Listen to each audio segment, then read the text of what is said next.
Antes de passar para o Boulos, que vai fazer a fala inicial, eu só queria dar um alô aqui com o Mercadante, porque ele, quando participou do nosso primeiro encontro, né, ele colocava assim, que o 247 tem um papel também de ser um agitador cultural, de estar promovendo mais encontros, mais debates. Então, eu queria só que você desse uma palavrinha sobre isso, Luiz, e te saudando aqui também pelo fato de estar aqui no feriadão, e a gente já passa para o Boulos. Feriadão não, dia de luta dos trabalhadores. E um dia histórico e um dia nacional. Nós estamos aí militando, e eu estou falando isso, e o Leonardo está trabalhando a tarde inteira, porque aqui você tem que chutar a bola, cabecear, comemorar o gol e ainda apitar aquele que é o juiz. Então o negócio é complicado.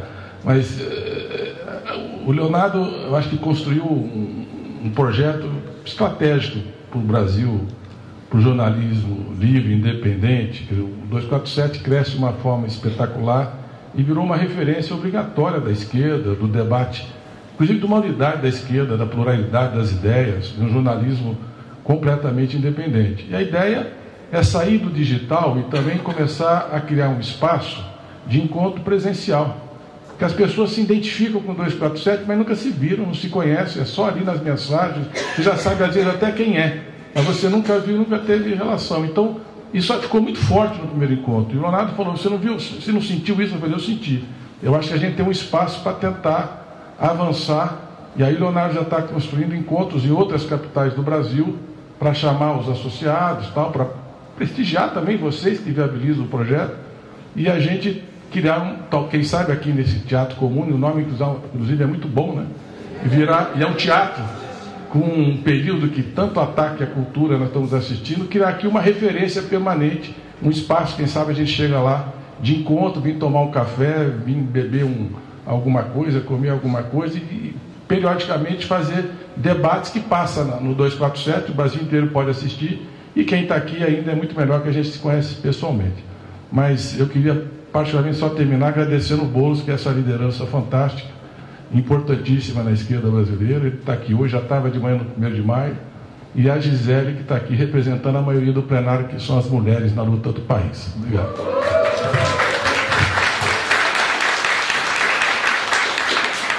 Obrigado, Luiz. Falando em mulheres, né, queria saudar aqui a Nani, que está aqui, que faz o Por Elas com a gente, a Andréia Truz também, cadê a Andréia? A Andréia está ali, também são apresentadoras nossas.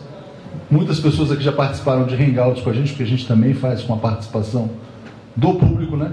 Mas vou passar para o Boulos, e lembrando que nesse 1º de maio a gente está vivendo uma situação extremamente atípica, né? Ninguém conseguiria imaginar que o Brasil de 2014, que tinha 4,3% de desemprego, ia chegar 5 anos depois com praticamente 13% de desemprego. O que as pessoas colocam lá, o tempo de procura de trabalho absurdo, e também num contexto de não só não ter emprego, como o risco de não ter mais aposentadoria. Boulos participou desse 1º de maio, né? As pessoas estão muito aflitas com esse tema da Previdência, e eu queria te perguntar também, se você puder falar na sua explanação, se estão sendo criadas condições para uma greve geral, para mobilizações mais intensas, que é o que todo mundo tem defendido, pelo menos nas nossas transmissões. Então, Boulos, muito obrigado por estar aqui com a gente. Obrigado a todos. Boa tarde a todas, boa tarde a todos.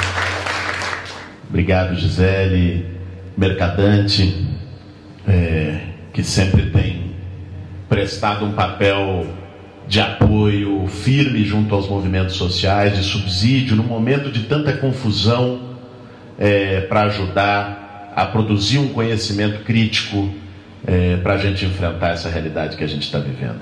Quero parabenizar o 247 pela iniciativa, pelo trabalho que tem feito, né, de democratização das comunicações na prática no país. Eu acho que nós construímos algumas iniciativas do campo democrático, do campo de esquerda, em relação à comunicação virtual, que têm sido decisivas para que a gente consiga manter um fluxo de informação e não ficar inteiramente dependente dos grandes oligopólios, dos grandes monopólios da mídia. E a 247 tem sido uma iniciativa importantíssima, com a TV, com os vídeos, com o portal, com o trabalho permanente que tem feito. Olha, gente, hoje eu acho que foi um dia importante para a luta social no Brasil.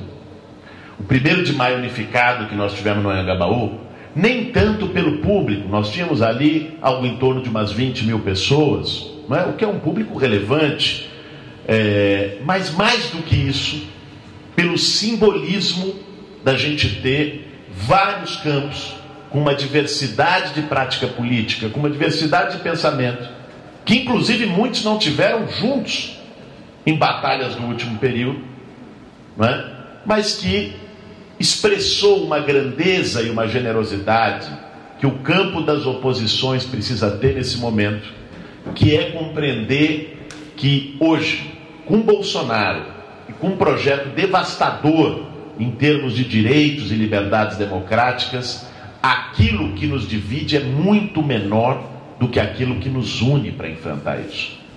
Eu acho que esse 1º de maio foi uma expressão prática, né? Ao juntar bastante gente, centrais diversas, partidos diversos, lideranças diversas, movimentos sociais, com o objetivo de enfrentamento à reforma da Previdência e apontando para a construção de uma greve geral no dia 14 de junho. Eu estou muito confiante que nós vamos conseguir construir uma greve geral forte em todo o país. É muito possível que a gente reedite aquilo que foi feito no dia 28 de abril. 28 de abril de 2017, a maior greve geral da história recente, que foi decisiva para, naquele momento, botar um freio na reforma da Previdência do Michel Temer. Não à toa que nós estamos falando em greve geral 2 anos depois, com o mesmo tema, que é o tema da Previdência, porque esse tema toca no povo, não é?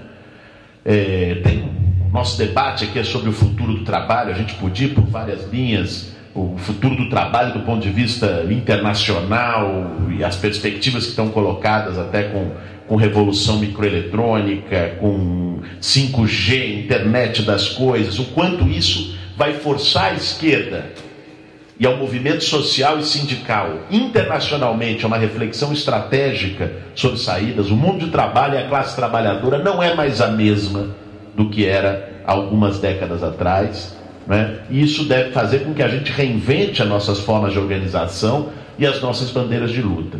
Mas eu queria aqui por um outro caminho dessa reflexão, Atushi, que tem muito a ver com o debate da reforma da Previdência, que é a gente compreender o buraco em que essa turma está colocando o Brasil, né?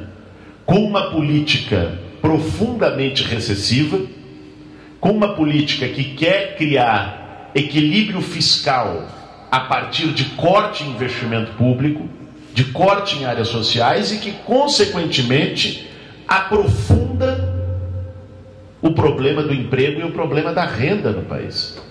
Nenhum país sai de crise econômica sem ter investimento público.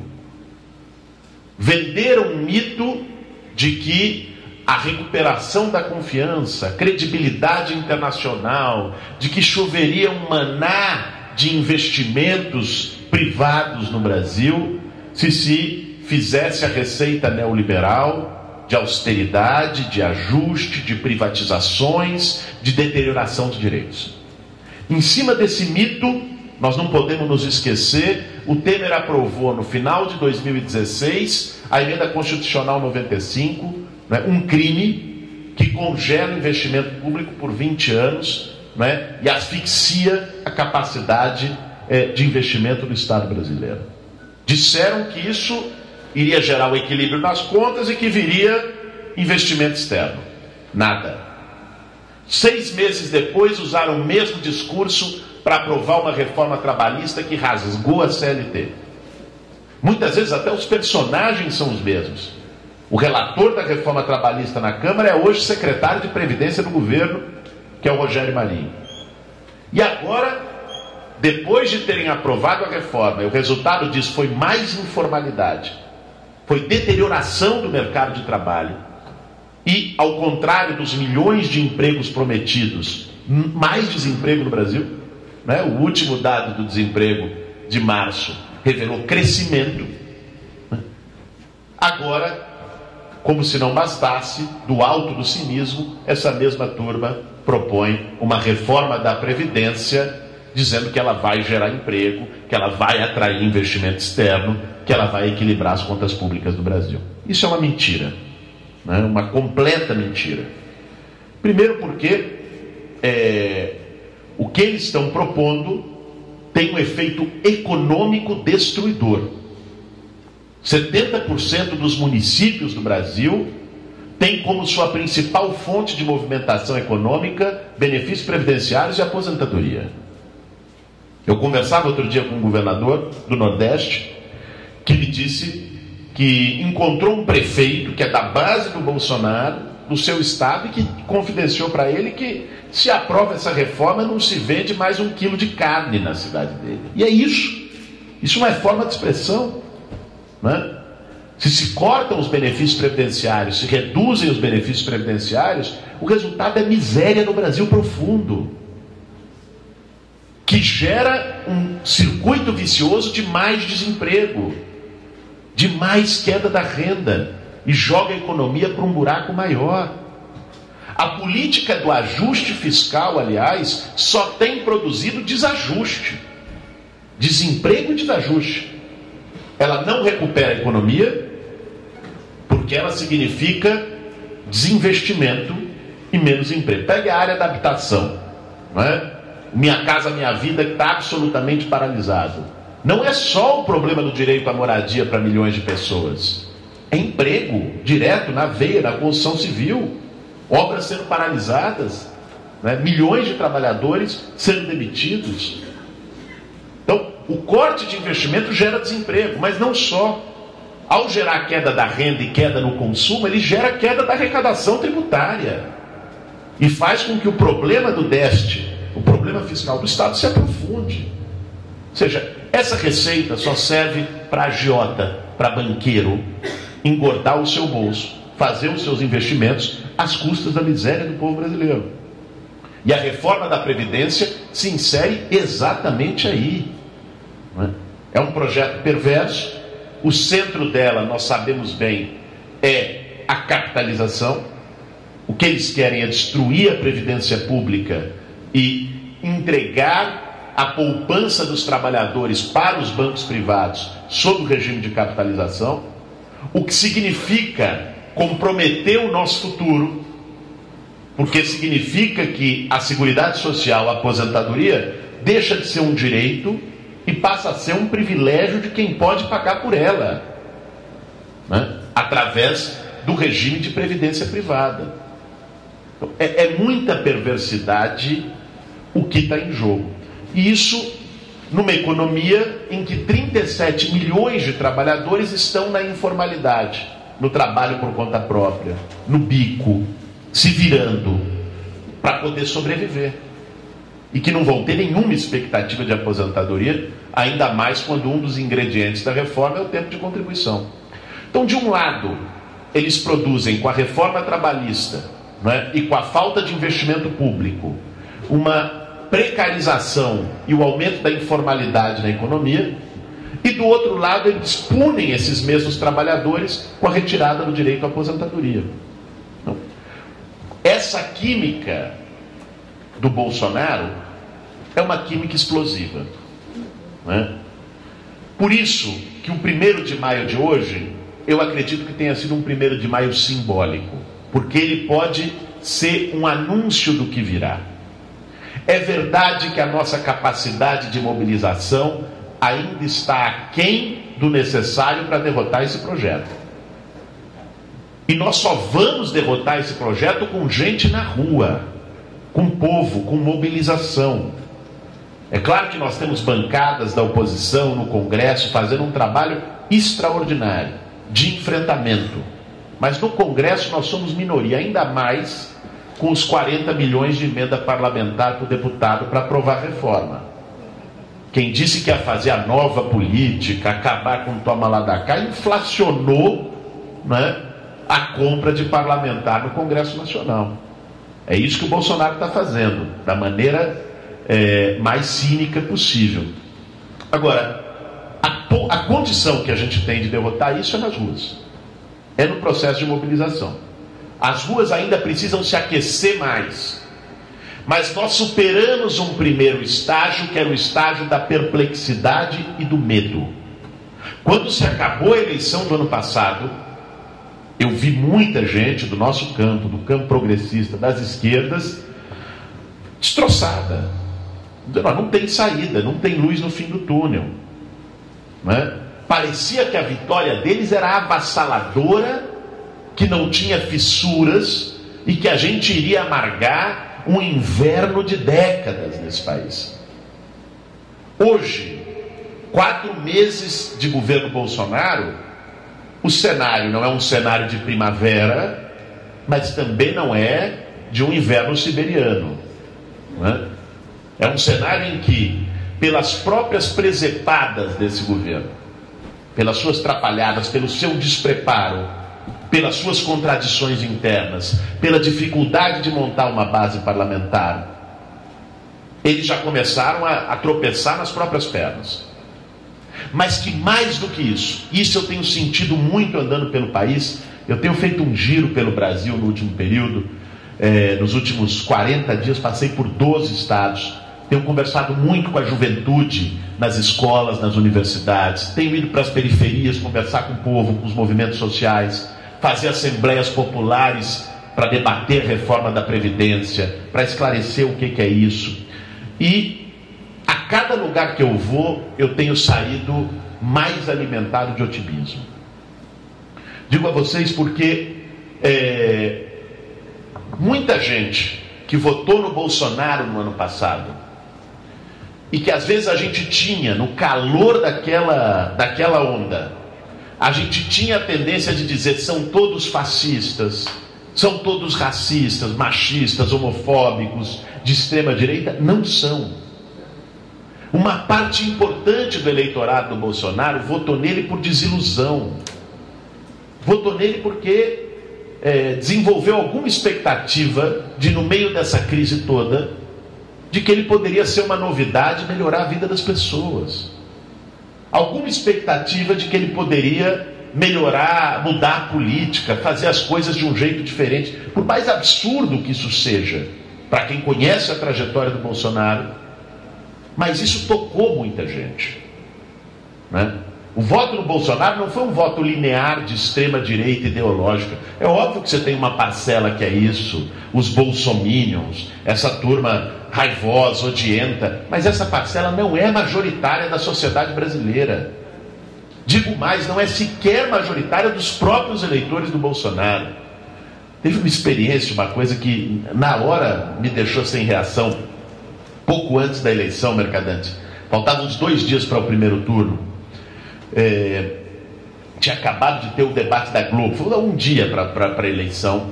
Eu estava chegando na minha casa, estava de carro, e parou um carro do lado com um rapaz, um jovem, na periferia de São Paulo. Deu um toque no vidro, pediu para eu falar com ele. Eu baixei o vidro. Ele falou: Boulos, eu gostei muito do que você falou no debate, acho que é isso mesmo, você está botando dedo na ferida. Se eu não fosse votar no Bolsonaro, eu votava em você. Aí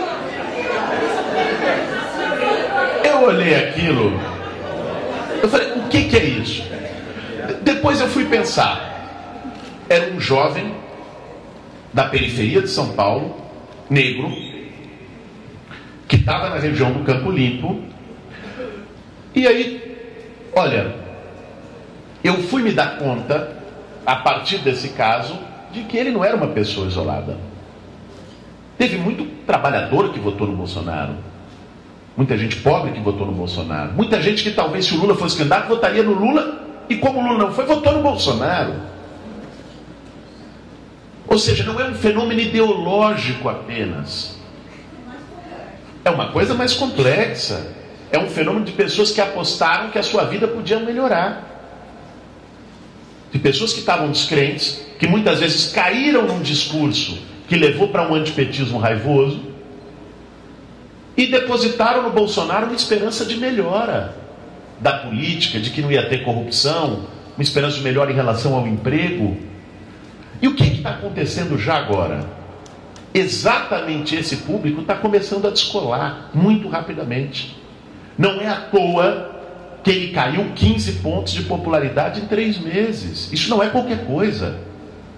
O cara que parecia uma máquina que ninguém pararia há 4 meses atrás, né, já é o presidente com pior avaliação no período desde o início da nova república. Então, vejam, eles estão queimando os navios muito rapidamente. E o povo está percebendo que comprou um peixe podre. E a reforma da Previdência, a incapacidade deles de ter uma política que leve ao crescimento, que leve ao emprego, que leve à melhora concreta da vida das pessoas, né? Ao contrário, o Brasil está voltando para o mapa da fome. A miséria está voltando a ser uma realidade para muita gente. E a perversidade que essa reforma contém, junto com outras medidas do governo, isso tudo vai criando um caldo para que a gente possa dialogar não só com o convertido. Porque se tem um erro que a esquerda não pode cometer nesse momento, é ficar pregando para convertido. Nós temos que nos desafiar a dialogar com aqueles que inclusive votaram no Bolsonaro no ano passado e que já começa a cair a ficha. O desafio é duro, o desafio é complexo, mas eu disse a vocês que estou otimista e comecei dizendo na pergunta do Atushi de que acho que tem condições para uma greve geral no país, forte como foi a de 2017, potente como foi, porque começa a desblocar. As rachaduras na muralha do Bolsonaro começam a aparecer precocemente, muito mais rápido do que qualquer um de nós pudesse imaginar. E por outro lado, as pessoas estão com ouvidos mais abertos, porque começam a desconfiar que todo aquele discurso que foi vendido no ano passado, que já vinha sendo vendido desde o golpe, todo aquele discurso não está batendo na realidade. Na prática, a teoria está sendo outra. E o povo começa a ver. Isso abre uma tremenda avenida para que o nosso campo possa atuar, para que as oposições possam crescer, né? E para que a gente debata amplamente com o povo um projeto de resistência e um projeto de país. A grande questão que toca, é por isso que debater o futuro do trabalho no Brasil não é a mesma coisa do que se a gente fosse debater no cenário europeu, no cenário norte-americano, porque nós estamos tendo um desmonte do país, uma destruição das relações sociais no país, né? Nós precisamos ter um programa e um projeto que ofereça alternativa concreta para as pessoas, de melhora da sua vida, de retomada da capacidade de investimento do Estado, de um Estado social, e que hoje inevitavelmente passa, na situação que nós estamos, por debater certos graus de enfrentamento além daquilo que foi feito, por debater uma reforma tributária profunda e agressiva, que vai mudar a forma de arrecadação no Brasil, desfocando produção e consumo, que é uma tributação regressiva, e tributando renda e patrimônio, sobretudo, tributando o sistema financeiro, tributando mais os bancos. E vejam que coisa, essa não é uma pauta apenas da esquerda ou socialista. O Viktor Orbán, presidente da Hungria, de extrema direita, aliado do Bolsonaro, em 2011, no meio da crise, a medida que ele toma é um imposto extraordinário de 50%, com validade de 3 anos sobre lucro dos bancos, para poder tirar o país da crise, né? Pois é, a nossa economia está no chão. Nós precisamos ter um debate de reforma tributária, de regulação e controle de capitais, né? Tocar o tema dos juros com mais força, porque isso nos dá as condições, através de um enfrentamento ao sistema financeiro, de gerar emprego formal, renda e debater um outro modelo de desenvolvimento, né? Eu acho que, inclusive, algo que a gente precisa trazer para o nosso debate aqui é o fenômeno que está acontecendo na esquerda norte-americana, né?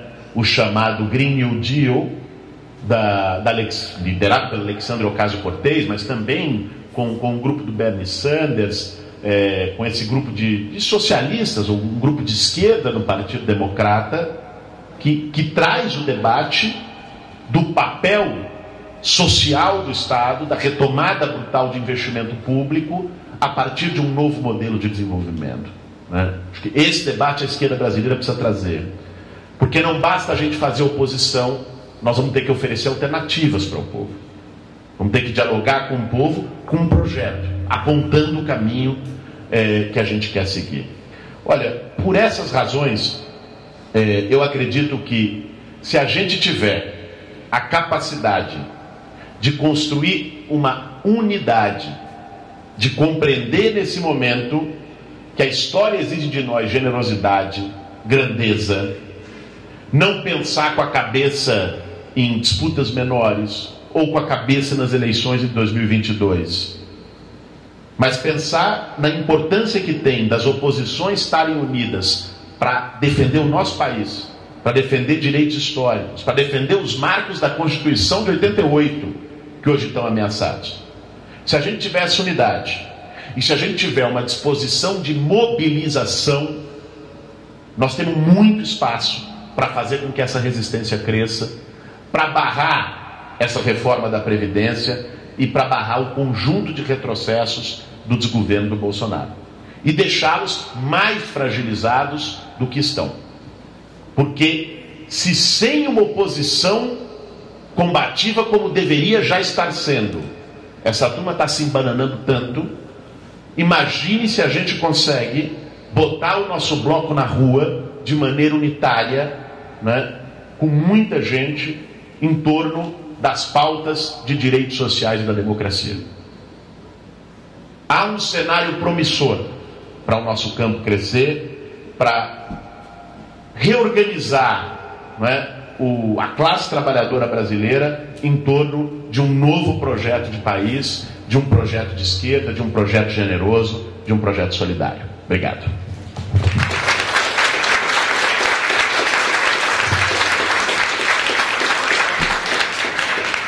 Queria agradecer muito ao Boulos, como sempre, brilhante, muito contundente, muito incisivo, muito direto. As pessoas gostam muito da maneira como o Boulos se expressa. Não é à toa que o Lula, na entrevista que concedeu ao Florestan e à Mônica, disse que tem um jovem aí de muito futuro. Não sabia que o Boulos era tão jovem, né? 36 anos apenas, então tem muito futuro.